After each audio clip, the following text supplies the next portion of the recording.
Hello friends, welcome back to our channel. Friends, ఈ వీడియోలో మనం ఇండియన్ సొసైటీలో భాగంగా దళిత ఉద్యమాలు అనేటువంటి టాపిక్ సంబంధించి ముఖ్యమైనటువంటి ప్రశ్నలు, వాటికి సంబంధించిన వివరణ అయితే చూడబోతున్నాం. ఇది చాలా ఇంపార్టెంట్ చాప్టర్. మనకు గ్రూప్ 2 అదేవిధంగా గ్రూప్ 3కి సంబంధించి కంపల్సరీ ఒక బిట్ రావడానికి ఛాన్స్ ఉన్నటువంటి ఏరియా. సో మంచి క్వశ్చన్స్ అయితే తీసుకోవడం జరిగింది. సో వీడియోని ఎక్కడా స్కిప్ చేయకుండా ఎండ్ వరకు చూడండి. చూసే ప్రతి ఒక్కరు ఖచ్చితంగా లైక్ చేయండి. నేను చెప్తున్నా కూడా చాలా తక్కువ మందిని వీడియోని అయితే లైక్ చేస్తున్నారు. సో మీకు యూజ్ అయ్యేటువంటి ఇన్ఫర్మేషన్ ఫ్రీగా అయితే అందించడం జరుగుతుంది. మీ నుంచి అయితే సపోర్ట్ ఉండాలి. ప్రతి ఒక్కరు లైక్ చేయండి. వీడియోకి అయితే నేను 2000 లైక్స్ ఎక్స్పెక్ట్ చేస్తున్నాను. ఇది ఎవరికైతే యూజ్ ఉంటుందో వారికి షేర్ చేయండి. అండ్ అదేవిధంగా సబ్స్క్రైబ్ చేసుకొని చూడండి. రెగ్యులర్గా మీకు జాబ్ అప్డేట్స్ అంతాయి. మన ఛానల్ యొక్క టెలిగ్రామ్ గ్రూప్లో కూడా జాయిన్ కాండి. సో దాంట్లో కూడా రెగ్యులర్గా జాబ్ అప్డేట్స్ షేర్ చేస్తున్నాను. మీకు చాలా యూజ్ ఉంటుంది. ఆ గ్రూప్లో కంపల్సరీ జాయిన్ కాండి. సో మనం ఇప్పటివరకు ఇండియన్ సొసైటీకి సంబంధించి 2 యూనిట్స్ అయితే కంప్లీట్ చేసాం. ఇది 3rd యూనిట్. సో వాటికి సంబంధించిన ప్లేలిస్ట్ అయితే క్రియేట్ చేశాను. మీరు ఛానల్ లోగో పైన కనుక క్లిక్ చేస్తే ఈ విధంగా అయితే ఓపెన్ అవుతుంది. సో ఇక్కడ మీకు ఇండియన్ సొసైటీకి సంబంధించిన ప్లేలిస్ట్ అయితే కనబడుతుంది. ఇంకా అదే కాకుండా ఎకానమీకి సంబంధించి కావచ్చు, హిస్టరీకి సంబంధించి, సైన్స్ అండ్ టెక్నాలజీకి సంబంధించి కావచ్చు, ఇట్లా అన్ని సబ్జెక్టులకు సంబంధించి తెలంగాణ కల్చర్కి సంబంధించిన వీడియోస్ కూడా అప్లోడ్ చేస్తాం. సో రాబోయేటువంటి గ్రూప్ 2 కావచ్చు, గ్రూప్ 3 ఇతర పోటీ పరీక్షలకు యూజ్ అయ్యేటువంటి కంటెంట్ అయితే మన ఛానల్లో ఉంది. ఒకసారి మీరు ప్లేలిస్ట్కి వెళ్ళి చూడండి. నచ్చినట్లయితే ఫాలో కండి. దీనిలో మనం ఇండియన్ సొసైటీకి సంబంధించినటువంటి టాపిక్స్ పైన ప్రశ్నలు అయితే చూద్దాం. ఫ్రెండ్స్, మన ఛానల్ ద్వారా మన యాప్లోకి చాలా కోర్సెస్ అయితే తీసుకురావడం జరిగింది. మీకు ఇండియన్ సొసైటీకి సంబంధించినటువంటి షార్ట్ హ్యాండ్ రైటింగ్ నోట్స్ కూడా అందుబాటులో ఉంది. జస్ట్ మీరు 49 రూపీస్ చెల్లించి దానికి సంబంధించి మీరు ఆ కోర్స్ అయితే తీసుకోవచ్చు. పీడిఎఫ్ అయితే డౌన్లోడ్ చేసుకోవడానికి వీలు ఉండదు. మీరు నోట్స్ అయితే మేక్ చేసుకోవచ్చు. అది హ్యాండ్ రైటింగ్ నోట్స్. ఇంకా అదే కాకుండా టీఎస్పీఎస్సీకి సంబంధించి గ్రూప్ 2 టెస్ట్ సిరీస్ అనేటువంటి తీసుకురావడం జరిగింది. తెలుగు అదేవిధంగా ఇంగ్లీష్ మీడియంలో మీకు అయితే ప్రశ్నలు ఉంటాయి. టాపిక్ వైజ్గా, డేట్ వైజ్గా టెస్ట్లు అప్లోడ్ చేస్తున్నాం. ప్రతి ప్రశ్నకు వివరణ ఉంటుంది. సో ఇప్పుడు ఈ ప్రైస్ వచ్చేసి 299 రూపీస్ ఉంది. ఇంకా అదే కాకుండా గ్రూప్ 2కి సంబంధించినటువంటి ఇది ఉద్యమ చరిత్రకు సంబంధించినటువంటి టెస్ట్ సిరీస్ కూడా తీసుకురావడం జరిగింది. ఇంకా అవే కాకుండా గ్రూప్ 1కి సంబంధించిన టెస్ట్ సిరీస్ కావచ్చు, ఇలా చాలా రకాల టెస్ట్ సిరీస్ అయితే ఉన్నాయి. ఒకసారి మీరు యాప్ డౌన్లోడ్ చేసుకొని చెక్ చేయండి. నచ్చినట్లయితే అక్కడ ఫ్రీ కంటెంట్ కూడా ఉంటుంది. చూసిన తర్వాత నచ్చితే కోర్స్ అయితే తీసుకోండి. ఫ్రెండ్స్, వీడియోలో మనం మొదటి క్వశ్చన్ కనుక చూసినట్లయితే, క్రింది వాటిలో సరైనవి గుర్తించండి అని చెప్పేసి అంటున్నాడు. సో ఇక్కడ 3 స్టేట్మెంట్స్ ఉన్నాయి. దీంట్లో ఏవి సరైనవో గుర్తించండి. ప్రతి క్వశ్చన్కి సంబంధించి మీరు వీడియోని పాజ్ చేసుకొని దానికి ఓన్గా ఆన్సర్ చేసేటువంటి ప్రయత్నం చేయండి. సో తర్వాత నా ఎక్స్ప్లెనేషన్ వినండి. సో ప్రతిదీ మీకు నేను క్లియర్గా అయితే ఎక్స్ప్లెయిన్ చేయడం జరుగుతుంది. సో మీరు ఎన్ని కరెక్ట్ చేస్తున్నారు అనేది కూడా కింద కామెంట్ చేసేటువంటి ప్రయత్నం చేయండి. టెస్ట్ చేసుకోండి. మనం ఒక 20-25 క్వశ్చన్స్ ప్రతి వీడియోలో ఎక్స్ప్లెయిన్ చేస్తున్నాం కదా. సో మీరు ఆల్రెడీ ఎంతో కొంత చదివి ఉంటారు కనుక సో మీరు ఎన్ని కరెక్ట్ చేస్తున్నారు అనేది కూడా ఒకసారి మీరు టెస్ట్ చేసుకునే ప్రయత్నం చేయండి. సో ఇక్కడ ఫస్ట్ క్వశ్చన్ ఏమంటున్నాడు, దళిత్ అనేటువంటి మరాఠా పదానికి అర్థం ముక్కలు చేయబడింది అని చెప్పేసి అంటున్నాడు. అండ్ దళిత్ అనే పదాన్ని మొదటగా అంబేద్కర్ వాడారు అంటున్నాడు. అండ్ గాంధీజీ 1933లో దళితులకు హరిజనులని నామకరణం చేశారు అని చెప్పేసి అంటున్నాడు. సో దీనిలో మనం సరి అనేది గుర్తించవలసి అయితే ఉంటుంది. సో 1 by 1 ఎలిమినేట్ చేసుకుంటాం. సో ఫస్ట్ ఏమంటున్నాడు, దళిత్ అనేటువంటి మరాఠీ పదానికి అర్థం ముక్కలు చేయబడిందని చెప్పేసి అంటున్నాడు. ఎస్, ఇది కరెక్టే, గుర్తుంచుకోండి, ఇంపార్టెంట్. సో ఒకసారి ఎట్లా అడిగాడంటే దళిత్ అనేటువంటిది ఏ భాషా పదం అని చెప్పేసి కూడా అడిగాడు. సో ఇది మరాఠా పదం, ఇది గుర్తుంచుకోండి. ఇట్లా కూడా మనం క్వశ్చన్ అడగడానికి ఛాన్స్ ఉంటుంది. సో దళిత్ అనే మరాఠా పదానికి అర్థం ఏంటంటే ముక్కలు చేయబడిందని చెప్పేసి అంటారు, అంటే బ్రోకెన్ ఇంటూ పీసెస్ అని చెప్పేసి అంటారు అనమాట. సో ఇది గుర్తుంచుకోండి. ఫస్ట్ ఇది మనకు కరెక్టే. మనం చూసేది దళిత ఉద్యమాలు కనుక సో దానికి సంబంధించి ఇది బేసిక్ క్వశ్చన్ కింద చూడవచ్చు. మనకు లాస్ట్ టైం కండక్ట్ చేసినటువంటి ఎగ్జామ్స్లో ఈ దళిత ఉద్యమాలు కావచ్చు, పర్యావరణ ఉద్యమాలకు సంబంధించి కంపల్సరీ క్వశ్చన్స్ ఉన్నాయండి. చాలా ఇంపార్టెంట్, చాలా తక్కువ మ్యాటర్ ఉంటుంది. ఇక్కడ నుంచి మీరు 2 నుంచి 3 క్వశ్చన్స్ మీకు ఆన్సర్ చేసేటువంటి ఛాన్స్ ఉంటుంది కరెక్ట్ చదివినట్లయితే. సో నేను కూడా ఆ పాయింట్ ఆఫ్ వ్యూలో క్వశ్చన్ తీసుకున్నాను. సో ఇక్కడ సెకండ్ ఏమంటున్నాడు, దళిత్ అనే పదాన్ని మొదటగా అంబేద్కర్ వాడారు అని చెప్పేసి అంటున్నాడు. సో ఇది మనకు మిస్టేక్ ఇచ్చాడు. సో దళిత్ అనేటువంటి మరాఠా పదాన్ని మొదటగా వాడింది మనకు అంబేద్కర్ కాదు. సో దీన్ని ఎవరు వాడారంటే మనకు జ్యోతి బాపులే వాడడం జరిగింది. ఓకేనా, మనం లాస్ట్ టైం చూసాం ఏది కుల ఉద్యమాలకు సంబంధించి చూసేటప్పుడు జ్యోతి బాపులే గురించి మీకు క్లియర్గా ఎక్స్ప్లెయిన్ చేశాను లాస్ట్ వీడియో. సో ఇప్పటివరకు మనం 12 వీడియోస్ అప్లోడ్ చేస్తాం. వాటిని చూడండి. సో నేను ఒక రెగ్యులర్గా అంటే ఒక ఇది టాపిక్ వైజ్గా మీకు వీటిని అందించడం జరుగుతుంది. మీరు ఒక సిరీస్ను టాపిక్ వైజ్ చూసినట్లయితే మీకు ప్రతిదీ అర్థమవుతుంది. ఎందుకంటే సొసైటీలో చాలా వరకు రిపీట్ అయ్యే టాపిక్స్ ఎక్కువ ఉంటాయి కనుక మీరు ఆ రకంగా చూసినట్లయితే మీకు ఈజీగా కంటెంట్ అనేది రావడానికి ఎక్కువగా ఛాన్స్ ఉంటుంది. సో ఇది మనకు తప్పుగా ఇచ్చారు. సో ఇది ఏంటిది, అంబేద్కర్ కాదు. సో ఇది జ్యోతి బాపులే ఉంటే ఇది మనకు కరెక్ట్ అవుతుంది. ఇది ఇక్కడ గుర్తుంచుకోండి. ఇంకేమంటున్నాడు, గాంధీజీ 1933లో దళితులకు హరిజనులని నామకరణం చేశారు అని చెప్పేసి అంటున్నాడు. ఎస్, ఇది కూడా కరెక్టే. సో మనకు దళితులకు హరిజనులని నామకరణం చేసినటువంటి వ్యక్తి ఎవరని చెప్పేసి ప్రీవియస్లో క్వశ్చన్ అడిగాడు. సో గాంధీజీ. అంటే ఇక్కడ మనకు 193 అనేది కరెక్ట్ ఆన్సర్ అవుతుంది కనుక ఆప్షన్ సి అనేది దీనికి సంబంధించి మనకు కరెక్ట్ ఆన్సర్ అవుతుంది. ఇక్కడ ఇవే కాకుండా ఇంకా కొన్ని ఇంపార్టెంట్ పాయింట్స్ కూడా మనం ఇక్కడ చూసే ప్రయత్నం చేద్దాం. అయితే ఇక్కడ మనకి దళితులు కావచ్చు, అదేవిధంగా ఇంకా వీళ్ళకు చాలా రకాల పేర్లు ఉంటాయి. పంచములు అని చెప్పేసి ఈ రకంగా మనము ఈ అస్పృశ్యులు అని చెప్పేసి పిలిచేవాళ్ళు. అయితే మనం ఆల్రెడీ ఇది కులతత్వం అనేటువంటి టాపిక్ చూసేటప్పుడు అక్కడ అస్పృశ్యత అనేటువంటి దానికి సంబంధించి నేను ఒక క్వశ్చన్ ఇచ్చాను, ఆల్రెడీ ఎక్స్ప్లెయిన్ చేశాను. ఒకసారి వాటిని ఇక్కడ మనం రివిజన్ చేసేటప్పుడు ప్రయత్నం చేద్దాం. అక్కడ నుంచి కూడా క్వశ్చన్ అడగవచ్చు. అంటే వీళ్ళను ఒక్కొక్క రకంగా పిలిచేవాళ్ళు. సో ప్రాచీన హైందవ సాహిత్యంలో పంచములు అని చెప్పేసి పిలిచేవాళ్ళు. ఇది మనకు ప్రీవియస్ బిట్ అండి. ఎవరిని? దళితులను పంచములు అని చెప్పేసి పిలిచేవారు. అదేవిధంగా మనకు 1935 కంటే ముందు, అంటే బ్రిటిష్ వాళ్ళు పరిపాలించే దానికంటే ముందు, అంటే 35 యాక్ట్ కంటే ముందు, సో వీళ్ళను పీడిత వర్గాలు అని చెప్పేసి పిలిచేవాళ్ళు అనమాట. అదే మనకు 1935 యాక్ట్, ఇది మోస్ట్ ఇంపార్టెంట్ అండి. 1935 యాక్ట్లో మనకు భారత రాజ్యాంగంలో కూడా వీళ్ళు ఏమని పిలుస్తున్నారు? షెడ్యూల్డ్ క్యాస్ట్ అని చెప్పేసి పిలుస్తున్నారు. షెడ్యూల్డ్ కులాలు, ఓకేనా? షెడ్యూల్డ్ కులాలు అని చెప్పేసి పిలుస్తున్నాడు. ఇది ఇంపార్టెంట్. మనకి ఇది 1935 యాక్ట్ నుంచి తీసుకోబడింది. అదేవిధంగా మనకు ముఖ్యంగా సైమన్ కమిషన్లో కూడా ఈ షెడ్యూల్డ్ కులాలు అని చెప్పేసి ప్రస్తావిస్తారు అనమాట ఫస్ట్ టైం. అది మనకు ప్రీవియస్ బిట్, అది కూడా గుర్తుంచుకోండి. సో బ్రిటిష్ వారు ముఖ్యంగా వీళ్ళని ఏమని పిలిచేవారంటే అణగారిన వర్గాలు అని చెప్పేసి పిలిచేవాళ్ళు. అండ్ మహాత్మా గాంధీ హరిజనులు అంతే ఉందే మనం చూసాం. ఇంకా దళిత్ పాంథర్స్ ఉద్యమం అని చెప్పేసి ఉంటుంది. అండ్ అదేవిధంగా మండల్ కమిషన్ మనకు తెలుసు కదా, 1990లో వచ్చినటువంటి మండల్ కమిషన్ కూడా వీళ్ళను దళితులు అని చెప్పేసి పేర్కొందనమాట. సో ఇది మనకు ప్రీవియస్ అడిగిన బిట్. ఆల్రెడీ మనం కులతత్వం అనేటువంటి టాపిక్ చూసినప్పుడు అక్కడ మీకు క్లియర్గా ఎక్స్ప్లెయిన్ చేశాను. ఒకసారి ఇక్కడ రివిజన్ పర్పస్లో దాన్ని మళ్ళీ మీకు ఇక్కడ చూడడం జరిగిందనమాట. సో ఆ పాయింట్స్ అన్ని మీరు గుర్తుంచుకోండి. సో నెక్స్ట్ క్వశ్చన్ చూసినట్లయితే దళిత ఉద్యమాలకు గల కారణాల్లో లేనిదాన్ని గుర్తించండి. సో ఇప్పుడు మనం చూసేదే దళిత ఉద్యమాలు. అయితే దీనికి గల కారణాలలో లేనిదాన్ని, అంటే ఇక్కడ 3 వచ్చేసి మనకు దానికి సంబంధించిన కారణాలు ఉంటాయి, ఇంకొకటి అది కాదు, అది ఏంటో గుర్తించండి. సో బ్రాహ్మణ ఆధిపత్యాన్ని వ్యతిరేకించడం, ఎస్ ఇది ఉంటుంది కదా. సో బ్రాహ్మణ ఆధిపత్యాన్ని వ్యతిరేకించడం కోసమే కదా ఈ దళిత ఉద్యమాలు అనేవి రావడం జరిగింది. అండ్ అదేవిధంగా దళిత వ్యతిరేక సాహిత్యాన్ని దహనం చేయడం, ఇది ఆల్రెడీ మనం చూస్తాం. ఇది మనకు అంబేద్కర్ గారు కావచ్చు, అదేవిధంగా పూలే గారు వాళ్ళు చేసినటువంటి ఉద్యమాల్లో ముఖ్యంగా మనకి ఇది ఈ దళితులను ఎవరైతే కించపరిచినట్టు కావచ్చు, వాళ్ళని తక్కువ చేసి చూసినటువంటి సాహిత్యాలను కూడా వాళ్ళు దహనం చేసినవి మనం చూస్తాం. సో దానిలో భాగంగా ముఖ్యంగా మనం మనుస్మృతిని తగలబెట్టడం లాంటి విషయాలు మనం చూస్తాం. సో ఇది కరెక్టే. ఇక నెక్స్ట్ దేవాలయాల్లో ప్రవేశం కావచ్చు, బావులు, నీటి కోసం పోరాటం, సో ఇవి కూడా చూస్తాం. మనం మహర్ ఉద్యమం అని చెప్పేసి లాస్ట్ దానిలో చూస్తాం. మహర్ ఉద్యమం, సో మహారాష్ట్రలో జరిగినటువంటి మహర్ ఉద్యమం, మనకు దీన్ని ఎవరు అంబేద్కర్ గారు స్టార్ట్ చేస్తారు. సో దానిలో ఇదే చూస్తాం కదా మనం, ఏ దేవాలయాల్లో ప్రవేశానికి సంబంధించే కదా. సో ఈ 3 కరెక్టే. సో ఇది మనకు తక్కువ. సమాజంలో దళితులను సమానంగా చూడటం, సమానంగా చూస్తే ఉద్యమాలు అనేటువంటి రావు కదండి. సో ఇది మనకు మిస్టేక్గా ఇచ్చాడు. సో ఇవే కాకుండా ఇంకా చాలా రకాల కారణాలు ఉంటాయి. సో వీళ్ళకు వేద పాఠశాలకు సంబంధించి వాళ్ళకు రానికపోవడం కావచ్చు, అండ్ అదేవిధంగా ఆధునిక విద్యను ప్రోత్సహించకపోవడం కావచ్చు, ఇట్లా చాలా రకాల కారణాల వల్ల ఈ దళిత ఉద్యమాలు అనేటువంటి మనం సమాజంలో చూడడం జరుగుతుంది. సో దానిలో మనకు కొన్ని ముఖ్యమైనటువంటి ఉద్యమాలనే, సో వాటి గురించి ఇక్కడ మనం చూసేటువంటి ప్రయత్నం చేద్దాం. సో నెక్స్ట్ క్వశ్చన్ ఇక్కడ విషయాలైతే మహర్ ఉద్యమాన్ని ఈ క్రింది ఎవరు ప్రారంభించారు అని చెప్పేసి అడుగుతున్నారు. ఇది ప్రీవియస్ బిట్ అండి, ఇంపార్టెంట్. సో బిఆర్ అంబేద్కర్ ప్రారంభించారా, శివరాం జంబ కాంబ్లేనా, లేదంటే గోపాల్ బాబా వాలంకరా, జ్యోతి బాప్లేనా? సో దీనికి సంబంధించి ఇక్కడ మన ఆన్సర్ చూసినట్లయితే గోపాల్ బాబా వాలంకర్ అనేటువంటి పర్సన్ ఈ మహారుద్యమాన్ని స్టార్ట్ చేశారు. సో దీనిలో మనకు అంబేద్కర్ యొక్క పార్టిసిపేషన్ కూడా ఉంటుంది. మీకు ఇంతకుముందు లాస్ట్ దాంట్లో అంబేద్కర్ అని చెప్పాను, కాకపోతే ఓన్లీ పార్టిసిపేషన్ ఉంటుంది. దీన్ని ప్రారంభించింది మాత్రం మనకు ఈ వాలంకర్ అనేటువంటి పర్సన్ స్టార్ట్ చేస్తారు. సో ఈ మహర్ అనేది ఏంటంటే మనకు మహారాష్ట్రలో ఉండేటువంటి ఒక ఎస్సీ వర్గం అన్నమాట. ఓకే, ఈ ఎస్సీ వర్గం ఈ ఉద్యమాన్ని ఇతను మహారాష్ట్ర నుంచి స్టార్ట్ చేయడం జరుగుతుంది.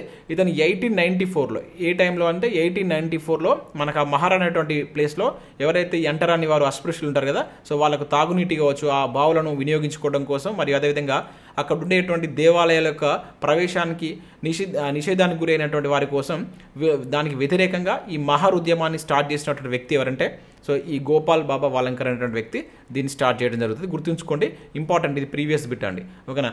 సో మనకు బిఆర్ అంబేద్కర్ గురించి నేను ఒక 2-3 క్వశ్చన్స్ తీసుకున్నాను, దాని గురించి అక్కడ మనం క్లియర్గా చూద్దాం.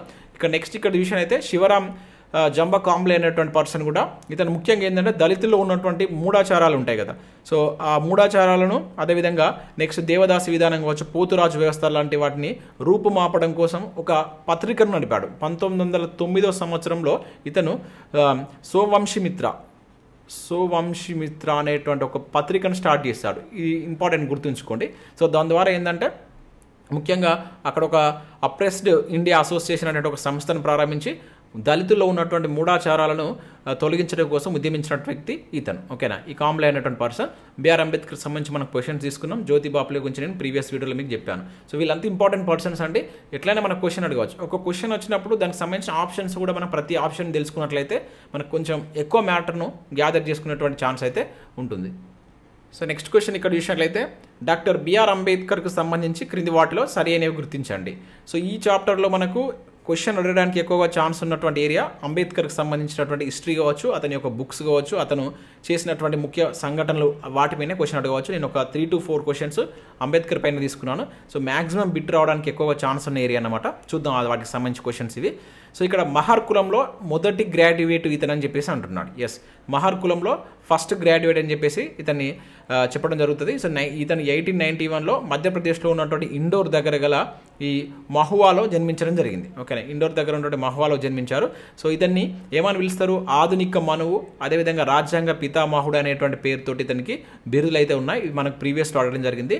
సో ఇతను చదువుకోవడానికి అంటే ఇతను గ్రాడ్యుయేట్ చేయడానికి కూడా అక్కడ ఉన్నటువంటి ఈ బరోడా గైక్వాడ్స్ అని చెప్పేసి పిలుస్తాం కదా, సాహు అనేటువంటి ఒక రాజు, సాహు మహారాజ్ అని చెప్పేసి, సాహు మహారాజ్ కొల్లాపూర్ సంస్థానానికి సంబంధించినటువంటి ఒక రాజు ఇతనికి విద్యకు సంబంధించినటువంటి హెల్ప్ చేయడం జరుగుతుంది. అంటే ఇతని యొక్క విద్యాపరమైనటువంటి సహాయాన్ని అతని దగ్గర నుంచి పొందుతాడు. అది కూడా మనకు ప్రీవియస్లో అడిగిన అనమాట, అది కూడా గుర్తుంచుకోండి. ఇక నెక్స్ట్ ఏమంటున్నాడు? The problems of Indian rupee అనేటువంటి అంశం పైన పరిశోధన చేసి అంబేద్కర్ పిహెచ్డి పట్టా పొందారని చెప్పేసి అంటున్నాడు. ఎస్, ఇది కూడా కరెక్టే. ఇది కూడా మనకు ప్రీవియస్ డైరెక్ట్ పెట్టండి.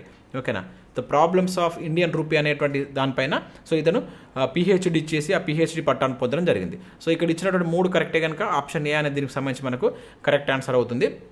సో ఇతను చాలా ఉద్యమాలు చేస్తాడు. ఇంకా చూద్దాం ముందు. సో ముఖ్యంగా దానిలో మనం ఎక్కువ గుర్తుంచుకోవాల్సినటువంటి సంఘటన ఏంటంటే 1927లో ఇతను మొట్టమొదటిసారిగా నీటి ఉద్యమాన్ని స్టార్ట్ చేస్తారనమాట. బావులకు సంబంధించి నీటి ఉద్యమాన్ని స్టార్ట్ చేస్తాడు, సత్యాగ్రహాన్ని చేస్తారనమాట. సో ఈ సత్యాగ్రహం జరిగినటువంటి ఏదైతే March 20 ఉంటుంది చూసినామో దాన్ని ఇప్పుడు ప్రభుత్వం మనకు సోషల్ ఎంపవర్మెంట్ డేగా జరుపుతుంది. ఈ March 20 రోజునే స్టార్ట్ చేస్తాడు ఈ నీటి ఉద్యమాన్ని. ఎప్పుడు ఇది 1927లో మనకు మహద్ అనేటువంటి పట్టణంలో, మహారాష్ట్రలో ఉన్నటువంటి మహద్ అనేటువంటి పట్టణంలో దీన్ని స్టార్ట్ చేస్తాడు. ఈ స్టార్ట్ చేసినటువంటి March 20ని ఇప్పుడు ఏమని పిలుస్తున్నాం? సోషల్ ఎంపవర్మెంట్ డేగా పిలుస్తున్నాం. ఇంపార్టెంట్ అనేది ప్రీవియస్ బిట్ గుర్తుంచుకోండి. ఇంకా చూద్దాం, ఇంకొక 3 or 4 క్వశ్చన్స్ ఉన్నాయి, అక్కడ ఇంకా మిగతా ఎక్స్ప్లెనేషన్ చూద్దాం. సో నెక్స్ట్ క్వశ్చన్ చూసినట్లయితే డాక్టర్ బిఆర్ అంబేద్కర్ స్థాపించినటువంటి సంస్థలకు వాటికి సంబంధించిన సంవత్సరాలకు సంబంధించి సరికాని జత. సో ఇక్కడ ఒకటి తప్పుగా ఇచ్చారు, అదేంటో గుర్తించండి. ఏమంటున్నాడు ఇక్కడ? బహిష్కృత హితకారిణి సభ అని చెప్పేసి అంటున్నాడు. ఎస్, ఇది కరెక్టే మనకు 1924. సో ఇతను బహిష్కృత భారత్ అనేటువంటి ఒక పత్రికను కూడా నడుపుతారు. ఓకేనా, అది 1927లో వస్తుంది. ఇంపార్టెంట్ అది కూడా. ఇక్కడ బహిష్కృత హితకారిణి సభ అనేటువంటి సంస్థను, అదేవిధంగా బహిష్కృత భారత్ అనేటువంటి ఒక జర్నల్ పత్రికను కూడా అయితే నడుపుతారు. అది 1924లో ఈ సభను స్థాపించాడు.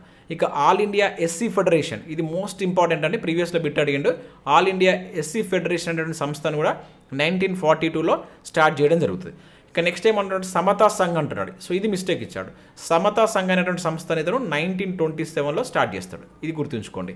ఇక నెక్స్ట్ పీపుల్స్ ఎడ్యుకేషన్ సొసైటీ అనేది కూడా 1945లో ఇతను స్టార్ట్ చేయడం జరుగుతుంది. సో ఇవి ఇతనికి సంబంధించినటువంటి కొన్ని ఇంపార్టెంట్ సంస్థలు, అదేవిధంగా కొన్ని జర్నల్స్ ఉన్నాయి, అంటే పత్రికలు ఉన్నాయి, అండ్ అదేవిధంగా కొన్ని పుస్తకాలు కూడా ఉన్నాయి. వాటి మీద కూడా 2 క్వశ్చన్స్ ఇచ్చాను. సో కంపల్సరీ గుర్తుంచుకోండి. నాట్ ఓన్లీ సొసైటీ, మీకు ఇది జనరల్గా జీకే పరంగా కావచ్చు, అండ్ అదేవిధంగా మనకి ఇండియన్ హిస్టరీలో కూడా, మోడర్న్ ఇండియన్ హిస్టరీలో అంబేద్కర్కి సంబంధించి చూస్తాం, అండ్ పాలిటీలో కూడా కొంత ఇన్ఫర్మేషన్ చూస్తాం కనుక ప్రతిదీ గుర్తుంచుకోండి. సో బిఆర్ అంబేద్కర్ 1956లో స్థాపించిన ఈ క్రింది పార్టీ ఏది అని చెప్పేసి అంటున్నాడు. సో 56లో ఇతను మొత్తం అంబేద్కర్ గారు 4 ముఖ్యమైనటువంటి పార్టీలు స్థాపిస్తారండి. ఈ 4 పార్టీలు అంబేద్కర్ గారు స్థాపించినటువంటి పార్టీలే. సో ఇక్కడ మనకు 1956లో స్థాపించిన పార్టీ అడుగుతున్నాడు. ఓకేనా, సో 1956లో ఇతను స్థాపించిన పార్టీ ఏంటంటే రిపబ్లికన్ పార్టీ అనేటువంటి పార్టీని స్థాపిస్తాడు. ఇది చాలా చాలా ఇంపార్టెంట్, ప్రీవియస్లో అడిగిండు. సో అదే కాకుండా ఇండిపెండెంట్ లేబర్ పార్టీ అనేటువంటి కూడా 1936లో స్థాపిస్తాడు. అదేవిధంగా all India scheduled caste federation కావచ్చు, and Indian depressed classes federation అనేది కూడా స్థాపిస్తాడు. సో ఇవి ఏ సంవత్సరాల్లో స్థాపించాడు అనేది మీరు కింద కామెంట్ చేసేటువంటి ప్రయత్నం చేయండి. సో ఇవన్నీ ఇక్కడ ఉన్నటువంటి టోటల్గా ఈ 4 పార్టీలు మనకు అంబేద్కర్ గారే స్థాపించడం జరుగుతుంది. ఇవి మన ప్రీవియస్లో అడిగిన సందర్భాలనే కనుక ప్రతిదీ గుర్తుంచుకోండి. ఫస్ట్ వచ్చేసి independent labour party and Republican party, ఇది మోస్ట్ ఇంపార్టెంట్, ఇది 1956. అదేవిధంగా all India scheduled caste federation, అదేవిధంగా ఇండియన్ డిప్రెస్డ్ క్లాసెస్ ఫెడరేషన్ అనేటువంటి ఈ 4 పార్టీలను మనకు అంబేద్కర్ గారు స్థాపిస్తారు. వాటిని గుర్తుంచుకోండి. ఇక నెక్స్ట్ ఏమంటున్నాడు ఇక్కడ? ఈ క్రింది వాటిలో అంబేద్కర్కి సంబంధించి జర్నల్స్ లేదా పుస్తకాలు గుర్తించండి అంటున్నాడు. ఓకేనా, అతనికి సంబంధించినటువంటి జర్నల్స్ను లేదా పుస్తకాలను, అంటే ఇక్కడ జర్నల్స్ అంటే పత్రికలు కూడా అంటాం. సో వాటికి సంబంధించి గుర్తించండి ఏవి అంబేద్కర్, ఏవి కాదు అనేటువంటిది. సో ఇక్కడ బహిష్కృత భారత్ అంటున్నాడు. మీకు ఇంతకుముందు చెప్పాను బహిష్కృత భారత్ అనేటువంటిది 1927లో ఇతను స్టార్ట్ చేస్తారని చెప్పి చెప్పడం జరిగింది. సో ఇది కరెక్ట్ అవుతుంది, అంటే ఇది ఉంది. మూక్ నాయక్, సో మూక్ నాయక్ అనేది 1919లో స్టార్ట్ చేసినటువంటి జర్నల్. సో ఇది కూడా కరెక్టే. జనతా, ఇది ప్రీవియస్ బిట్. జనతా అనేది 1930లో స్టార్ట్ చేస్తారు, ఇది కూడా కరెక్టే మనకు. ఇక నెక్స్ట్ ద అన్టచబిలిటీ, ఇది ద అన్టచబిలిటీ అనేటువంటిది ఏంటంటే ద అన్టచబుల్స్ అనేటువంటిది ఇది ఒక బుక్ అన్నమాట. ఓకేనా, ఇది ఒక పుస్తకం, గుర్తుంచుకోండి. అదేవిధంగా నెక్స్ట్ గాంధీ అండ్ గాంధీయిజం, ఇది ఇంపార్టెంట్ అండి. ఇది కూడా మనకు ప్రీవియస్లో అడిగిండు, ఇది కూడా ఇతని యొక్క బుక్ కింద చూడవచ్చు. The Harijan, so the Harijan అనేటువంటి ఇదానికి సంబంధించింది కాదు, ఇది బుక్కే కాదు జనరల్గా. సో ఇది 1 to 5 అనేటువంటి కరెక్ట్ ఆన్సర్ వస్తుంది. ఆప్షన్ ఏ అనేది దీనికి సంబంధించి మనకు కరెక్ట్ ఆన్సర్. ఇంకేవే కాకుండా ఇతని యొక్క బుక్స్ చాలా ఉంటాయి. ఓకేనా, దానిలో కొన్ని చెప్పాను. హూ ఆర్ అన్టచబిలిటీ అనేటువంటిది కూడా ఉంటుంది. ఇట్లా చాలా ఉంటాయి. ఒకసారి మీరు అతనికి సంబంధించిన హిస్టరీ చూసేటప్పుడు కొన్ని బుక్స్ని కూడా యాడ్ చేసుకొని చదివేటువంటి ప్రయత్నం చేయండి. ఇక్కడ నేను కొన్ని మాత్రమే ఇక్కడ ఇంపార్టెంట్, అంటే ప్రీవియస్లో మనకు ఎక్కువ సార్లు రిపీట్ అయిన క్వశ్చన్స్ మాత్రమే నేను ఇక్కడ మీకు, అంటే రిపీట్ అయినటువంటి బుక్స్ కావచ్చు అండ్ జర్నల్స్ని ఇక్కడ తీసుకురావడం జరిగింది. సో ముఖ్యంగా వీటిని అయితే గుర్తుంచుకోండి. ఇంకా మిగతా వాటిని కూడా ఇంకొక 3-4 ఉంటాయి, వాటిని కూడా ఒకసారి మీరు చూసేటువంటి ప్రయత్నం చేయండి. సో నెక్స్ట్ క్వశ్చన్ చూసినట్లయితే దళిత సాహిత్య పితామహుడు అని ఎవరిని అంటారంటున్నాడు. ఇది ఇంపార్టెంట్ అండి. ఈసారి మనం క్వశ్చన్ ఎక్స్పెక్ట్ చేయవచ్చు ఇది, ఎందుకంటే వార్తల్లో ఉంది, ఇది కరెంట్ ఇష్యూలో ఉన్నటువంటి టాపిక్ అనమాట. ఇతను మన కరెంట్ ఇష్యూలో కూడా ఉన్నాడు. సో ఎవరు? గూడూరు రామచంద్రరావు, భాగ్యరెడ్డి వర్మన, అరిగే రామస్వామ్య, అన్నాబాబు సాటేనా. సో అందరికీ తెలిసినటువంటి మనం కరెంట్ అఫైర్స్లో కూడా చూసాం. 2022లో ఇతనికి సంబంధించిన కరెంట్ అఫైర్ కూడా మనం చూడడం జరిగింది. అన్నాబాబు సాటే అనేటువంటి వ్యక్తిని సో దళిత సాహిత్య పితామహుడు అని చెప్పేసి అంటారు. యాక్చువల్లీ ఇతని పేరు వచ్చేసి తుకారాం రావు సాటే అని చెప్పేసి పిలుస్తారు ఇతన్ని. ఇతను మహారాష్ట్రకు సంబంధించినటువంటి ఒక సామాజిక సంఘ సంస్కర్త. ఓకేనా, సో ఇతను ముఖ్యంగా ఏంటంటే మనకు ముంబై స్టేట్ ఉండే అంతకుముందు, ఉమ్మడి ఇప్పుడు ఉన్నటువంటి మహారాష్ట్ర, గుజరాత్ ఇవన్నీ కలిసి ఉండేది. సో ఈ ముంబై ఉన్నప్పుడు అక్కడ ఈ మరాఠా ఎవరైతే మాట్లాడుతారో వాళ్ళని సపరేట్గా ఒక స్టేట్గా డివైడ్ చేయాలని చెప్పేసి ఫైట్ చేసినటువంటి వ్యక్తి. సో ఇతని యొక్క ప్రముఖ రచన మనకి ఎగ్జామ్లో ఎక్కువ అడుగుతున్నటువంటి ఏంటంటే ఫకీరా అనేటువంటి ఒక రచన, ఇతని యొక్క రచన, అది గుర్తుంచుకోండి. సో ఇతను ఇప్పుడు వార్తల్లో ఎట్లా ఉన్నాడంటే 2022లో ఇతని యొక్క విగ్రహాన్ని మనకు మాస్కోలో ఆవిష్కరించడం జరిగిందనమాట. మాస్కోలో ఇతని యొక్క విగ్రహాన్ని ఆవిష్కరించారు. ఇది వార్తల్లో ఉన్నటువంటి అంశం కనుక ఇంపార్టెంట్, గుర్తుంచుకోండి. ఇతన్ని దళిత సాహిత్య పితామహుడు అంటారు. ఇతని ఏ రాష్ట్రానికి సంబంధించినటువంటి వ్యక్తి అని అడగవచ్చు, మహారాష్ట్రకు సంబంధించినటువంటి వ్యక్తి. సో ఇవి ఇతనికి సంబంధించినటువంటి important points. So next question చూసినట్లయితే 1917లో పంచమ కాన్ఫరెన్స్ ఎక్కడ జరిగింది అని చెప్పేసి అంటున్నాడు. సో పంచమ కాన్ఫరెన్స్ అనేది ఎక్కడ జరిగింది? హైదరాబాద్లో జరిగిందా, విజయవాడలోనా, పూణేనా, వరంగల్? సో ఆన్సర్ చూసినట్లయితే మనకి ఇది విజయవాడలో జరిగిందండి. సో జనరల్గా ఆ టైంలో మనకు మద్రాసు రాష్ట్రంలో భాగంగా మనకు ఆంధ్రప్రదేశ్ అనేది ఉండేది. ఓకే, మద్రాసు రాష్ట్రంలో మనకి కోస్తా ఆంధ్ర ప్రాంతం కావచ్చు ఇవన్నీ ఉండేది అనమాట. సో అక్కడ మనకు ఆది ఆంధ్ర ఉద్యమం అనేటువంటి స్టార్ట్ అయింది. ఓకేనా, ఆది ఆంధ్ర ఉద్యమం అనేటువంటి స్టార్ట్ అవుతుంది. సో అక్కడ ఆ టైంలో మనకి పంచమ కాన్ఫరెన్స్ని ఎక్కడ ఏర్పాటు చేస్తారంటే విజయవాడలో ఏర్పాటు చేయడం జరుగుతుంది. అయితే దీనికి మనకు భాగ్యరెడ్డి వర్మ గారు కూడా హాజరవుతారు. సో ఈ పంచమ అనేటువంటి వాటిని యూజ్ చేయొద్దని చెప్పేసి ఆది అనేటువంటి వాటిని యూజ్ చేస్తారనమాట. సో ఆది ఆంధ్ర కాన్ఫరెన్స్ అని కూడా పిలుస్తారు. దీన్నే మనకు పంచమ కాన్ఫరెన్స్ లేదంటే ఆది ఆంధ్ర కాన్ఫరెన్స్ అని చెప్పేసి కూడా పిలుస్తారు. ఓకేనా, ఆది ఆంధ్ర కాన్ఫరెన్స్ అని పిలిచిన అండ్ పంచమ కాన్ఫరెన్స్ అని పిలిచినా కూడా ఒకటే మీనింగ్ వస్తుంది. అంటే ఇక్కడ ఆప్షన్ బి అనేది దీనికి సంబంధించి మనకు కరెక్ట్ ఆన్సర్ అవుతుంది. సో నెక్స్ట్ క్వశ్చన్ చూసినట్లయితే క్రింది వాటిలో సరైనవి గుర్తించండి అంటున్నాడు. సో 1964లో రిపబ్లికన్ పార్టీ ఉద్యమాన్ని ప్రారంభించింది శివరాజ్ అని చెప్పేసి అంటున్నాడు. ఓకేనా, సో ఇది కరెక్టే, ఇంపార్టెంట్, గుర్తుంచుకోండి.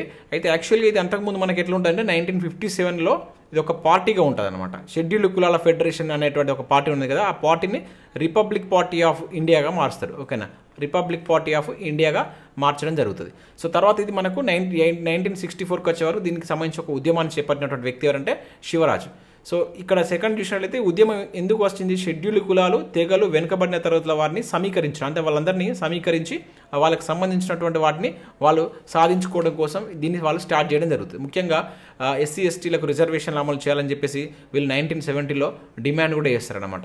సో కనీస వేతన చట్టం తీసుకురావాలని చెప్పేసి, మిగులు భూములు పంచాలి అని చెప్పేసి ఇట్లా చాలా రకాల అంశాలపైన వీళ్ళు ఫైట్ చేయడం జరుగుతుంది. ఓకేనా, సో ఇక్కడ 192 రెండు సరైనవి కనుక ఆప్షన్ సి అనేది దీనికి సంబంధించి మనకు కరెక్ట్ ఆన్సర్. సో ఇక్కడ గుర్తుంచుకోవాల్సిందంటే దీనికి సంబంధించి ఎవరు స్థాపించారు, ఆ ఉద్యమం పేరు ఏంటనేది. ఒక్కొక్కసారి ఉద్యమం ఇచ్చేసి ఒక 3-4 ఉద్యమాలు ఇచ్చేస్తారు, వాటిని వరుస క్రమంలో అమర్చమంటాడు. సో అది కూడా మనకు అప్పుడు ఇయర్ గుర్తుంటేనే మనం దానికి సంబంధించి ఈజీగా ఆన్సర్ చేయగలుగుతాం. ఇక నెక్స్ట్ దళిత్ పాంథర్ ఉద్యమానికి సంబంధించి క్రింది వాటిలో సరి అయినవి. చాలా ఇంపార్టెంట్. అంబేద్కర్ తర్వాత మనకి ఈ చాప్టర్లో అడగడానికి స్కోప్ ఉన్నటువంటి ఏరియా ఈ దళిత్ పాంథర్ ఉద్యమం. ప్రీవియస్లో అడిగాడు. ఇది ఇంకొకటి ఉంటుంది బహుజన్ సమాజ్ పార్టీ అని చెప్పేసి. ఈ 3 కాన్సెప్ట్లు మీరు పర్ఫెక్ట్గా చూసుకుంటే బిట్ మనం కవర్ అయ్యేటువంటి ఛాన్స్ ఎక్కువ ఉంటుంది. సో ఇక్కడ చూసినట్లయితే ఏమంటున్నాడు, సరి అనే గుర్తించమంటున్నాడు. సో ఈ ఉద్యమ నాయకులు వచ్చేసి అరుణ్ కాంబ్లే, రాజా దాలే అని చెప్పేసి అంటున్నాడు. ఎస్, మనకి ఇది కరెక్టే. ఈ దళిత్ పాంతర్ ఉద్యమం అనేటువంటిది ఎక్కడ జరుగుతుంది, మహారాష్ట్రలో జరుగుతుంది. ఓకేనా, మహారాష్ట్రలో స్టార్ట్ అవుతుంది. సో ఇప్పుడు 1970లో స్టార్ట్ అవుతుంది, గుర్తుంచుకోండి. ఇయర్ ఇంపార్టెంట్, ఇది కూడా అడగడానికి ఛాన్స్ ఉంటుంది. ఓకేనా, సో ఈ దళిత్ పాంతర్ సంస్థను ముంబైలో ప్రారంభించింది నాందేల్ దాసాల్ అని చెప్పేసి అంటున్నాడు. సో దీన్ని మనకు ముంబైలో ఎవరు స్టార్ట్ చేశారంటున్నాడు. సో నాందేల్ దాసాల్ అనేటువంటి పర్సన్ దీన్ని ముంబైలో స్టార్ట్ చేశారంటున్నాడు.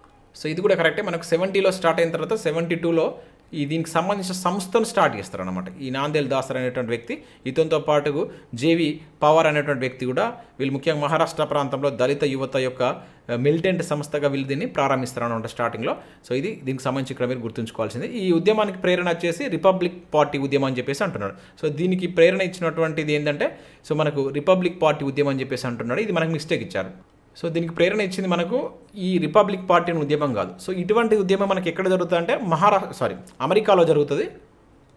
అమెరికాలో మనకు నల్ల జాతి ప్రజలు ఉంటారు కదా, వాళ్ళు ఈ బ్లాక్ పాంథర్స్ అనేటువంటి ఒక ఉద్యమాన్ని అక్కడ నడుపుతారు. సో దాన్ని ఇక్కడ మనకు వీళ్ళు దళిత్ పాంథర్స్ అనేటువంటి తీసుకొస్తారు. ఓకేనా, ఈ బ్లాక్ పాంథర్ ఉద్యమాన్ని ప్రేరణగా తీసుకొని సో మన వాళ్ళు ఇక్కడ దళిత్ పాంథర్ చేస్తారు. ఇక్కడ ఇది రిపబ్లిక్ పార్టీ కాదు, గుర్తుంచుకోండి. ఈ దళిత్ పాంథర్స్ ఉద్యమానికి ప్రేరణ ఇచ్చింది ఏంటంటే బ్లాక్ పాంథర్స్. ఇది ఎక్కడ జరిగింది, అమెరికాలో ఉన్నటువంటి నల్ల జాతీయులు చేసినట్టు ఉద్యమం. సో 192 కనుక ఆప్షన్ బి అనేది దీనికి సంబంధించి మనకు కరెక్ట్ ఆన్సర్ అవుతుంది. సో ఇక్కడ గుర్తుంచుకోండి, అది చేసినటువంటి వ్యక్తులు అండ్ అదేవిధంగా అది ఎక్కడ జరిగింది అండ్ దానికి సంబంధించినటువంటి ఎక్కడి నుంచి వాళ్ళు ప్రేరణ పొందారనేది కూడా ఇంపార్టెంట్. ఇక నెక్స్ట్ క్వశ్చన్ చూసినట్లయితే ఇక్కడ ఈ క్రింది ఏ ఉద్యమం ఫలితంగా 1989లో SC/ST అట్రాసిటీ చట్టం రూపొందించారు అంటున్నాడు. మోస్ట్ ఇంపార్టెంట్ యాక్ట్ ఇది. మనం ముందు ఇంకా దీనికి సంబంధించి ఎక్కువ చూస్తాం. మనకి ఏంటంటే మనకు 5th చాప్టర్లో దీనికి సంబంధించి సంక్షేమ యంత్రాంగంలో మనకి ఎక్కువ ఉంటుంది. అక్కడ మీకు కొంచెం క్లియర్గా ఎక్స్ప్లెయిన్ చేస్తాను. అయితే ఇది రావడానికి ఇక్కడ ఒక ఉద్యమం కూడా ఒక కారణమైంది. ఆ ఉద్యమం ఏదంటున్నాడు ఇక్కడ, దళిత్ పాంథర్స్ ఉద్యమ, రిపబ్లికన్ పార్టీ ఉద్యమ, మహార్ ఉద్యమ, బహుజన సమాజ్ పార్టీ ఉద్యమం. సో ఆన్సర్ చూసినట్టయితే మనకి ఇది దళిత్ పాంథర్ ఉద్యమం అండి. సో దళిత్ పాంథర్ ఉద్యమంనే దీని యొక్క కృషి వల్లనే మనకు ఉద్యమం ఫలితంగానే మనకి 1989లో SC/ST అట్రాసిటీ యాక్ట్ వచ్చింది. సో ఇది మోస్ట్ ఇంపార్టెంట్, ఇయర్ గుర్తుంచుకోండి. ప్రీవియస్లో చాలాసార్లు రిపీట్ అయిన క్వశ్చన్. దీనిలో ఉండేటువంటి రూల్స్ అండ్ రెగ్యులేషన్స్ మీద క్వశ్చన్స్ అడుగుతాడు. అది నేను ముందు మనకు 5th యూనిట్లో వస్తుంది, అక్కడ మీకు కొంచెం క్లియర్గా ఎక్స్ప్లెయిన్ చేస్తాను. సో ఇక్కడ వరకైతే మీరు ఇది ఏ ఉద్యమం ఫలితంగా వచ్చింది, ఎప్పుడు వచ్చింది అనేది మీరు గుర్తుంచుకుంటున్న ప్రయత్నం చేయండి. ఇంకా నెక్స్ట్ ఇక్కడ చూసినట్లయితే ఈ క్రింది వాటిలో సరైనవి గుర్తించండి అంటున్నాడు. సో ఫస్ట్ ఏంటి ఇక్కడ, బహుజన సమాజ్ పార్టీని 1984లో స్థాపించారు అంటున్నాడు. ఎస్, ఇది కరెక్టే. ఇది మనకు రీసెంట్గా TSPSC ఎగ్జామ్లో అడిగిండు. Most important bit, Samaj party. So Samajwadi కాదు, బహుజన సమాజ్ పార్టీ, BSP అని చెప్పేసి పిలుస్తాం, BSP పార్టీ. సో ఈ BSP పార్టీని మనకు 1984లో స్థాపించడం జరిగింది. సో దీన్ని స్థాపించింది ఎవరు, కాన్షీరామ్ అనేటువంటి వ్యక్తి దీన్ని స్థాపిస్తాడు.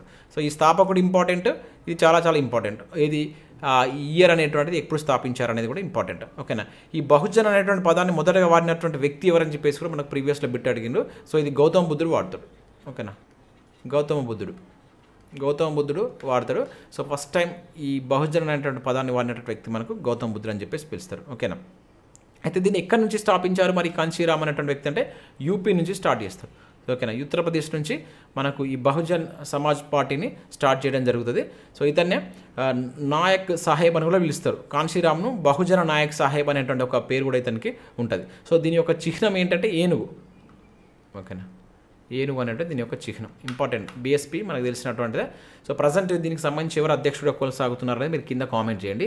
సో అణగారిన వర్గాల ప్రయోజనాల పరిరక్షణకు ఈ పార్టీ ముఖ్య ప్రధానం అంటున్నాడు. అంటే ఈ పార్టీ యొక్క ప్రధాన లక్ష్యం వచ్చేసి అణగారిన వర్గాల యొక్క ప్రయోజనాల పరిరక్షణనే దీని యొక్క ముఖ్యమైనటువంటి గోల్, అంటే ప్రధాన లక్ష్యం అంటున్నాడు. ఎస్, ఇది మనకు కరెక్టే అవుతుందండి.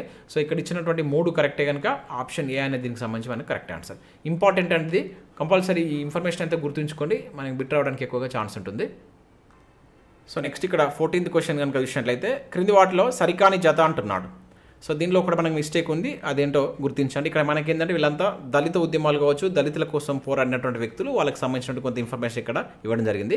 సో ఛత్రపతి సాహు మహారాజ్ సో మొదటిసారిగా రిజర్వేషన్ అనే భావనను ప్రవేశపెట్టాడు అంటున్నాడు. ఇది కరెక్టే అండి. ఇంపార్టెంట్, మనకు చాలాసార్లు అడిగిండు రిజర్వేషన్ అనే భావం మొట్టమొదటిసారిగా ఈ క్రింది ఏ రాజు ప్రవేశపెట్టాడని చెప్పేసి ప్రీవియస్లో క్వశ్చన్ అడిగారు.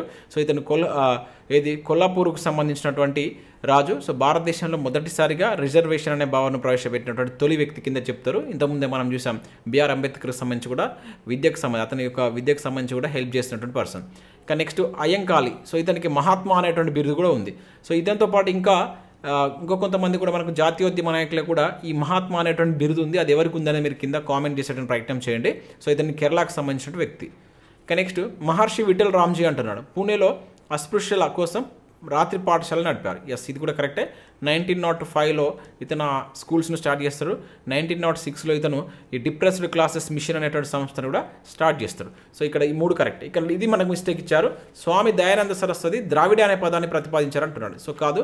సో మనకు ద్రావిడ అనేటువంటి పదాన్ని ప్రతిపాదించింది ఎవరంటే ఎంఎస్ రాజా అనేటువంటి పర్సన్. సో ఇతను ఏంటంటే వెనుకబడిన తరగతులు అనేటువంటి పదానికి ప్రత్యామ్నాయంగా ఈ ద్రావిడ అనేటువంటి పదాన్ని ఇతను తీసుకురావడం జరుగుతుంది అనమాట. స్వామి దయానంద సరస్వతి. సో ఇతని ప్రకారం ఏంది, హిందూ మతం సృష్టించినటువంటి ఉత్పత్తియే ఈ అంటరానితనం అని చెప్తారు. అంటరాని వాళ్ళ గురించి హిందూ మతం తీసుకొచ్చినటువంటిది ఒక భావనే ఈ అంటరానితనం అని చెప్పేసి చెప్తారు అనమాట. ఓకేనా. ఇతను కూడా మద్రాసులో ఆది ద్రావిడ మహాసభ అనేటువంటి సభను కూడా మనకు దయానంద సరస్వతి ఏర్పాటు చేస్తారు. సో ఇది మనకు మిస్టేక్ ఇచ్చారు. ఈ పదాన్ని మాత్రం మనకు ఎంఎస్ రాజా అనేటువంటి పర్సన్ మొట్టమొదటిసారిగా వాడడం జరుగుతుంది అనమాట. సో ఇది ఇక్కడ ఆప్షన్ డి అనేది దీనికి సంబంధించి కరెక్ట్ ఆన్సర్ అవుతుంది. ఇంకా నెక్స్ట్ ఇంపార్టెంట్, తెలంగాణకు సంబంధించి మనకు ఈ దళితులకు సంబంధించి క్వశ్చన్ అడగాలంటే, అంటే మనకు దళిత ఉద్యమాల గురించి క్వశ్చన్ అడగాలనుకుంటే భాగ్యరెడ్డి వర్మకు సంబంధించి అడగడానికి ఎక్కువ ఛాన్స్ ఉంటుంది. సో భాగ్యరెడ్డి వర్మకు సంబంధించి క్రింది వాటిలో సరి అని ఏమంటున్నాడు, ఆది హిందూ ఉద్యమ మూల పురుషుడు భాగ్యరెడ్డి వర్మ అని చెప్పేసి అంటున్నాడు. ఎస్, ఇది కరెక్టే. ఇతన్ని ఆది హిందూ ఉద్యమ మూల పురుషుడిగా పిలుస్తారు ఇతని. ఓకేనా. ఇక నెక్స్ట్ ఏమంటున్నాడు, ఇతను జగన్మిత్ర మండలిని 1911లో స్థాపించాడు అంటున్నాడు. సో ఇది మనకు మిస్టేక్ ఇచ్చారు. ఇక్కడ జాగ్రత్తగా అబ్జర్వేషన్ అయితే జగన్మిత్ర మండలి అనేది 1906లో ప్రారంభించబడుతుంది. ఓకేనా. 1906లో దీన్ని జగన్మిత్ర మండలిని ఇతను స్టార్ట్ చేస్తారు. అయితే ఇది మనకు 1911లో ఏమవుతుంది, నేమ్ చేంజ్ అయిపోతుంది. ఒక 1911 ఇదే మనకు జగన్మిత్ర మండలినే మన్య సంఘంగా పిలుస్తారు. పేరు చేంజ్ అవుతుంది ఇక్కడ, ఇది గుర్తుంచుకోండి. స్థాపించిన సంవత్సరం మనకు జగన్మిత్ర మండలిగా ఉంటుంది. 1911లో ఇది మన్య సంఘంగా పేరు మార్చుకుంటుంది. సో ఇతను 1939లో చనిపోయాడు అంటున్నాడు. ఎస్, ఇది కరెక్టే. సో ఇక్కడ ఇతనికి సంబంధించి మనం గుర్తుంచుకోవాల్సినటువంటి పాయింట్ ఏంటంటే, ఇతనికి భాగ్యరెడ్డి వర్మ, అందులో వర్మ అనేటువంటి బిరుదు ఎవరు ఇచ్చారని చెప్పేసి మనకు ప్రీవియస్లో అడగడం జరిగింది. వర్మ అనేటువంటిది ఆర్య సమాజం ఇతనికి ఆ బిరుదు ఇవ్వడం జరుగుతుంది, అది కూడా గుర్తుంచుకోండి. సో ఇతను దేశంలో అంటరాని వారే మూలవాసులు అని చెప్పేసి చెప్పడం జరుగుతుంది. ఆది హిందువులు అని చెప్పేసి వాళ్ళకి పేరు పెడతారు. ఇంతకుముందు మనం చూసాం ఆది ఆంధ్ర ఉద్యమం చూసేటప్పుడు అక్కడ పేరు కూడా మారుస్తాడు. ఓకేనా. ఆది హిందువులు అని చెప్పేసి మొట్టమొదటిసారిగా పిలిచినటువంటి వ్యక్తి కూడా మనకు భాగ్యరెడ్డి వర్మ గారు. చాలా ఇంపార్టెంట్ పర్సన్. మన ప్రీవియస్లో ఇతనికి సంబంధించి చాలాసార్లు క్వశ్చన్ అడిగింది. అయితే ఈ మన్య సంఘం అనేది తర్వాత మళ్ళీ నేమ్ చేంజ్ అవుతుందండి. ఇది మళ్ళీ మన్య సంఘం తర్వాత ఆది హిందూ సామాజిక సేవా సమాఖ్య కూడా మారుతుంది అనమాట. సో ఇంకా 1910లో ఇతను కొన్ని పాఠశాలను కూడా ఏర్పాటు చేస్తాడు. ఇక్కడ మనకి ఈ హైదరాబాద్లో ఉన్నటువంటి ఇసామియా బజార్లో అండ్ లింగంపల్లిలో ప్రాథమిక పాఠశాలను కూడా వాళ్ళ కోసం ఏర్పాటు చేస్తాడు. దేవదాస నిర్మూలన సంఘాన్ని కూడా ఏర్పాటు చేసి దాని యొక్క నిర్మూలన కోసం ఫైట్ చేసినటువంటి వ్యక్తి. ఇంకా ముఖ్యంగా 1931లో ఇతను ఒక పత్రికను స్టార్ట్ చేస్తాడు. ఓకేనా. భాగ్యనగర్ అనేటువంటి పత్రికను స్టార్ట్ చేస్తాడు. ఇది తర్వాత 1937లో, ఇది చాలాసార్లు బిట్ అడిగిందండి. 1937లో ఇది ఎట్లా మారుతుంది, ఆది హిందూ అనేటువంటి దాని నేమ్ తోటి పేరు చేంజ్ చేసుకుంటుంది అనమాట. సో ఫస్ట్ భాగ్యనగర్ ఇదే అడిగాడు. భాగ్యనగర్ అనే పత్రిక ఎవరిది అని చెప్పేసి ప్రీవియస్లో చాలాసార్లు అడిగాడు. ఇతనికి సంబంధించిన పత్రిక ఇది మళ్ళీ 1937లో మనకి ఎట్లా మారుతుంది, ఆది హిందూగా పేరు మార్చుకోవడం జరుగుతుంది అనమాట. ఓకేనా. సో ఇతను చనిపోయింది ఇప్పుడు 1939లో చనిపోతాడు. 193 అంటే ఇక్కడ ఏంటి ఆప్షన్ బి అనేది దీనికి సంబంధించి కరెక్ట్ ఆన్సర్. ఇక్కడ ఎక్స్ప్లెయిన్ చేసిన ప్రతి పాయింట్ని మీరు గుర్తుంచుకునే ప్రయత్నం చేయండి. సో క్వశ్చన్ మనకి ఏ రకంగా అయినా కూడా అడగడానికి ఛాన్స్ ఉంటుంది. సో నెక్స్ట్ క్వశ్చన్ చూసినట్లయితే దళిత భీష్ముడు అని ఎవరికి పేరు. సో ఇది కూడా మనకు ప్రీవియస్ క్వశ్చన్ అండి. ఎవరికి పేరు దీనిలో, బిఎస్ వెంకటరావ, అరిగే రామస్వామియ, ఎం యాదయ్యన, అంబేద్కర్. సో మనకు దళిత భీష్ముడు అనేటువంటి పేరు మనకు ఎం యాదయ్యకు ఉన్నదండి. ఎం యాదయ్య అనేటువంటి పర్సన్కి ఉంది. సో ఇతను ఆది హిందూ మహాసభను కూడా ఏర్పాటు చేశారు. ముఖ్యంగా ఏంటంటే ఈ ఎవరైతే ఆది హిందువులు ఉంటారో వాళ్ళను స్కూల్స్లో కనుక జాయిన్ చేసుకోకపోతే వాళ్ళకు జరిమానా విధించాలి, పన్ను అనేటువంటి ట్యాక్స్ లాంటిది విధించాలి అని చెప్పేసి ఫైట్ చేసినటువంటి వ్యక్తి అనమాట. సో ఇతన్ని దళిత భీష్ముడు అని చెప్పేసి పిలుస్తారు. ఇది ప్రీవియస్ బిట్ అండి, జాగ్రత్తగా గుర్తుంచుకోండి. సో మనకు దళిత భీష్ముడు ఉంటుంది, అదేవిధంగా హైదరాబాద్ అంబేద్కర్ అనేది కూడా ఉంటుంది, అది కూడా బిట్ ఇచ్చాను నెక్స్ట్ బిట్ ఇక్కడ. సో హైదరాబాద్ అంబేద్కర్ అనేటువంటి బిరుదు ఎవరికి ఉంది, ఇది కూడా మనకు ప్రీవియస్ బిట్. సో సేమ్ అవే ఆప్షన్స్ ఇక్కడ ఇచ్చాను, బిఎస్కా లేకపోతే అరిగే రామస్వామిక, ఎం యాదయ్యక, అంబేద్కర్క. సో ఆన్సర్ విషయంలో మనకు బిఎస్ కండి, బిఎస్ వెంకట్రావు. ఓకే, ఇతని పేరే బత్తుల ఆశయ అని చెప్పేసి ఉంటే తర్వాత ఇతను బిఎస్ వెంకట్రావు అని చెప్పేసి పిలవడం జరుగుతుంది. సో ఇతని హైదరాబాద్ అంబేద్కర్ లేకుంటే రావు సాహెబ్ అని కూడా పిలుస్తారు. రావు సాహెబ్ అనేటువంటి నేమ్ కూడా ఉంటుంది, ఇది కూడా గుర్తుంచుకోండి. ఇతనికి సంబంధించి ఇతను డిప్రెస్డ్ క్లాస్ అసోసియేషన్ను స్థాపించి దళిత హక్కుల కోసం పోరాడినటువంటి వ్యక్తి అనమాట. అండ్ అంబేద్కర్తో పాటు మహర్ ఉద్యమంలో పాల్గొన్నటువంటి వ్యక్తి కింద కూడా చెప్తారు అనమాట. ఓకేనా. అండ్ ఇక్కడ మనకు అరిగే రామస్వామి కూడా ఇంపార్టెంట్. ఇతను దళితులలో రాజకీయ చైతన్యం కోసం ఫైట్ చేసినటువంటి వ్యక్తి. ఓకేనా. సో ఇతను ఆది హిందూ జాతి ఉన్నతి సభ అనేటువంటిది 1922లో దళితుల కోసం స్టార్ట్ చేయడం జరుగుతుంది. సో ఇవి ఇక్కడ వీళ్ళందరూ ఇక్కడ ఉన్నటువంటి 4 వ్యక్తులు మనకు దళితుల కోసం ఫైట్ చేసినటువంటి వ్యక్తులే. సో వాళ్ళ ఇంపార్టెన్స్ని మీరు గుర్తుంచుకునేటువంటి ప్రయత్నం చేయండి. ఇక నెక్స్ట్ చూద్దాం. ఇక నెక్స్ట్ క్వశ్చన్ చూసినట్లయితే ఇక్కడ మాదిగ రిజర్వేషన్ పోరాట సమితి మందకృష్ణ మాదిగ ఏ సంవత్సరంలో ప్రారంభించారు అంటున్నాడు. సో మాదిగ రిజర్వేషన్ దీన్నే మనం ఏమంటున్నాం అండి. సో ఇది కూడా మనకు లేటెస్ట్గా వార్తల్లో ఉంది. ఎంఆర్పిఎస్ అనేటువంటిది ఇంపార్టెంట్. మనకు క్వశ్చన్ అడగడానికి ఛాన్స్ ఉంటుంది. ఎందుకంటే ఎస్సీలో కూడా అంటే ఎస్సీ వర్గీకరణ చేయాలని చెప్పేసి కూడా పోరాడుతున్న వ్యక్తి. దానికి సంబంధించి మోడీ రీసెంట్గా దాని మీద ఒక కమిటీ కూడా వేశాడు. సో ఇది కూడా మనకి ఈసారి వార్తల్లో ఉంది అని క్వశ్చన్ ఎక్స్పెక్ట్ చేయవచ్చు, జాగ్రత్తగా గుర్తుంచుకోండి. సో ఇతను ఎప్పుడు స్టార్ట్ చేశారు, ఎంఆర్పిఎస్ని ఎప్పుడు స్టార్ట్ చేశారు? 85లనా, 87, 1990లా, 92? సో ఇక్కడ మనకు ఆన్సర్ కరెక్ట్ పడలేదు. 94 పడాలి ఇక్కడ. సో 92 కాదు, ఇది 94 పడాలి. ఆన్సర్ వచ్చేసి 1994. ఆన్సర్ ఇందులో లేదు, గుర్తుంచుకోండి. 1994లో సో మనకు హైదరాబాద్లో మందకృష్ణ మాదిగ గారు ఈ మాదిగ రిజర్వేషన్ పోరాట సమితి ఎంఆర్పిఎస్ను స్టార్ట్ చేస్తారు. సో మనం ఇంకా తెలంగాణ మూవ్మెంట్లో టీఎస్ మూవ్మెంట్లో మనం దీనికి సంబంధించి ఎక్కువ చూస్తాం. దీనికి సంబంధించి ఇంకా మనకు వీటికి సంబంధించి వేరే ఇంకా మనకు మాదిగ రిజర్వేషన్ పోరాట సమితితో పాటు ఇంకా మిగతాయి కూడా స్థాపితపడతాయి. అవి మనం మూవ్మెంట్లో భాగంగా చదువుతాం. ఒకసారి అక్కడ మీరు చూసేటువంటి ప్రయత్నం చేయండి. సో ఇవి మనకు ఈ చాప్టర్కి సంబంధించినటువంటి ఇంపార్టెంట్ ఒక 18 క్వశ్చన్స్ అయితే మనం డిస్కస్ చేస్తాం. సో నెక్స్ట్ మనకు పర్యావరణ ఉద్యమాలు ఉన్నాయి. అది మోస్ట్ ఇంపార్టెంట్ టాపిక్, ఎవరు మిస్ కాకండి. జస్ట్ ఒక వితిన్ 1 or 2 డేస్లో దానికి సంబంధించి కూడా నేను ఇంపార్టెంట్ క్వశ్చన్స్ తోటి మేము ముందుకు రావడం జరుగుతుంది. సో మీ నుంచి సపోర్ట్ ఉండాలి. చాలామంది చూస్తున్నారు, వెళ్తున్నారు. దాదాపు ఒక 10,000 వ్యూస్ వస్తాయి. దానిలో కనీసం ఒక 1,000 లైక్స్ కూడా రావు.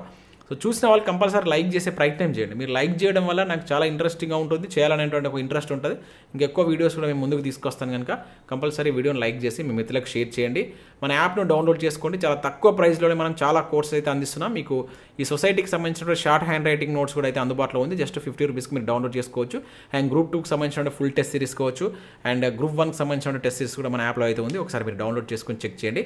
నచ్చినట్లయితే వాటికి సంబంధించిన కోర్స్ అయితే తీసుకోండి. Thanks for watching. Thank you.